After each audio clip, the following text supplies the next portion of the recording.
7월 3일 오늘 하나님의 말씀은 사무엘상 12장 말씀입니다. 1절로 4절 말씀. 사무엘이 온 이스라엘에게 이르되 보라 너희가 내게 한 말을 내가 다 듣고 너희 위에 왕을 세웠더니 이제 왕이 너희 앞에 출입하느니라. 보라 나는 늙어 머리가 휘어졌고 내 아들들도 너희와 함께 있느니라. 내가 어려서부터 오늘까지 너희 앞에 출입하였거니와 내가 여기 있나니 여호와 앞과 그의 기름 부음을 받은 자 앞에서 내게 대하여 증언하라. 내가 누구의 소를 빼앗았느냐, 누구의 나귀를 빼앗았느냐, 누구를 속였느냐, 누구를 압제하였느냐, 내 눈을 흐리게 하는 뇌물을 누구의 손에서 받았느냐. 그리하였으면 내가 그것을 너희에게 갚으리라 하니 그들이 이르되 당신이 우리를 속이지 아니하였고 압제하지 아니하였고 누구의 손에서든지 아무것도 빼앗은 것이 없나이다 하니라. 본장은 사무엘이 마침내 자신의 통치권을 사울에게 이양하기 위한 고별 설교를 하고 있는 것입니다. 설교의 핵심은 백성들의 요구대로 왕정 정치를 하나님이 승인해 주셨지만 여호와 하나님께서 이스라엘의 왕이시라는 사상을 강조하고 있는 거예요. 사무엘은 지금까지 자신이 맡아 수행해온 사사 직무를 회고하고 결산하면서 지금까지의 자신의 삶이 하나님과 백성들 그리고 이스라엘의 왕된 자 앞에서도 깨끗하고 양심적이었음을 선언하고 있어요.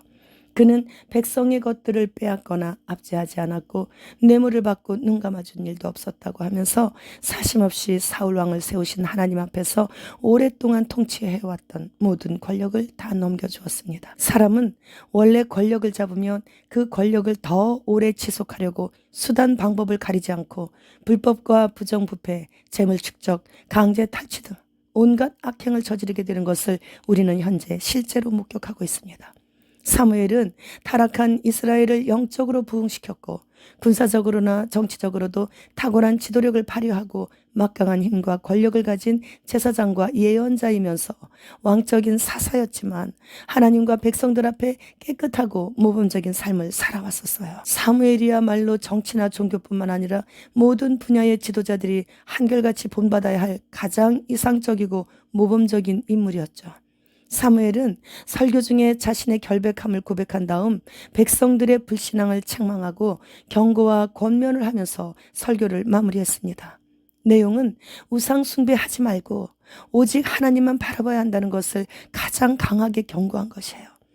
우상 숭배만 하지 않아도 도덕적 성적 타락을 막을 수 있기 때문이죠. 이스라엘 백성들이 우상 숭배만 하지 않으면 결단코 하나님께서는 이스라엘 백성들을 버리시지 않으신다고 강조했습니다. 그리고 사무엘은 엄마인 한나에게서 젖을 떼자마자 성전에 들어와서 엘리 제사장을 보조할 때부터 지금까지 어떤 상황에서도 기도하는 일을 쉬지 않았던 기도의 사람이었습니다. 특히 기도하지 않는 것을 죄라고 할 정도로 그가 어떤 삶을 살았는가를 이번 고별 설교를 통해서 생생하게 보여주고 있습니다. 14절로 15절 말씀. 너희가 만일 여호와를 경외하며 그를 섬기며 그의 목소리를 듣고 여호와의 명령을 거역하지 아니하며 또 너희와 너희를 다스리는 왕이 너희의 하나님 여호와를 따르면 좋겠지만은 너희가 만일 여호와의 목소리를 듣지 아니하고 여호와의 명령을 거역하면 여호와의 손이 너희의 조상들을 치실 것 같이 너희를 치실 것이라. 성경을 보면 하나님께서 내가 너희에게 이렇게 해줄 테니 이렇게 하라 그렇게 안 하셨어요. 항상 너희가 이렇게 하면 내가 이렇게 해주겠다 이렇게 먼저 우리에게 선한 행위를 요구하십니다.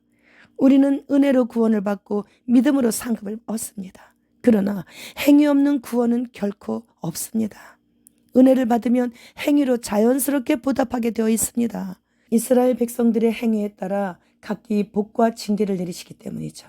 이러한 상벌의 법칙은 주님 다시 오시는 그날까지 지켜질 것입니다. 우리는 이스라엘 역사를 성경을 통해 너무나 잘 알고 있습니다. 이스라엘이 하나님을 잘 섬길 때는 번영했죠. 하나님을 잊고 범죄했을 때는 징계를 받았어요. 그동안 사사를 통한 하나님의 신정정치가 이제 사무엘을 마지막으로 마치면서 사울 왕을 시작으로 왕정체제가 수립된 이후라도 여전히 하나님께 순종하라는 사무엘의 마지막 간곡한 부탁의 권면인 것이죠. 우리는 오늘 이 말씀을 듣고 읽으면서 깨달아야 합니다. 그리고 행동으로 옮겨야 합니다. 순종은 어디까지 해야 하느냐가 아니라 끝까지, 그리고 하나님의 말씀이시라면 무조건 해야 하는 것이고 기도는 얼마나 오래 했느냐가 아니라 얼마나 간절하게 했느냐가 중요한 것이에요. 운전하면서도 간절히 기도할 수 있고, 대자연을 보면서 걷고 있을 때에도 가슴이 터질 것 같은 벅차게 하나님을 찬양할 수 있고, 피곤해서 누웠을 때에도 나의 언행에 대해 돌아보면서 진정한 회개를 할 수 있는 것이에요. 기도할 시간과 장소, 그런 것은 액세서리에 불과할 뿐입니다. 그냥 아버지만 불러도 간절한 마음이 하나님 우리 아버지께 전달됩니다. 저는 아버지 그렇게만 부르고 아무 말도 못하고 그냥 울 때가 있어요. 그렇게 아버지 앞에 엎드려 있다가 일어나면 세상이 달리 보여요. 나를 괴롭게 하는 그 문제도 그대로이고 현재 처해 있는 열악한 환경도 그대로인데 아버지 앞에 잠시 엎드렸다가 일어났을 뿐인데, 그리고 눈물 몇 방울 흘렸을 뿐인데 나를 괴롭게 하던 그 어떤 일들도 이길 수 있어지고, 누구를 완전히 용서하지 못하고 있었던 악한 마음도 사라져버리고, 그리고 그 일들로 인해 나의 영적 성장이 더욱더 깊어지고 높아지는 장성한 그리스도인으로 한 걸음 더 내딛게 되는 계기가 됩니다. 기도하는데 무슨 격식이 필요한가요? 우리 아버지인데, 내 아버지인데 그냥 그분 이름만 부르고 울면 돼요. 그리고 기다리세요. 기적이 일어납니다. 나이지리아는 은행과 신분증이 연결된 직불 카드가 지금 시작되었다고 합니다. 다 연결되는군요. 빌 게는 자신의 모기 공장의 모기들을 통해 감염된 말라리아를 조기에 치료받을 수 있다고 홍보하면서 이제 흰신 사용 가능하다고 그렇게 말하고 있어요. 온전한 정신을 가지고는 이런 홍보를 못하죠. 미국 MIT 연구소는 미국과 러시아 간의 핵전쟁 시뮬레이션으로 결과 영상을 소개했는데 50억 명 이상의 사망자가 나온답니다. 근동의 가장 강력한 나라인 아스루와 유다를 멸망시켰던 느부갓네살의 바벨론도 70년 만에 메데바사 연합군에 의해 하룻밤 사이에 멸망당하게 하신 하나님께서 마지막 시대의 큰 성 바벨론인 미국을 건국 240여 년 만에 러시아를 통해 심판하실 것을 미국 MIT 연구소를 통해 말씀하시고 계시는 것이라는 생각이 듭니다. 주님 곧 오십니다. 주님 어서 오시옵소서. 마라나타.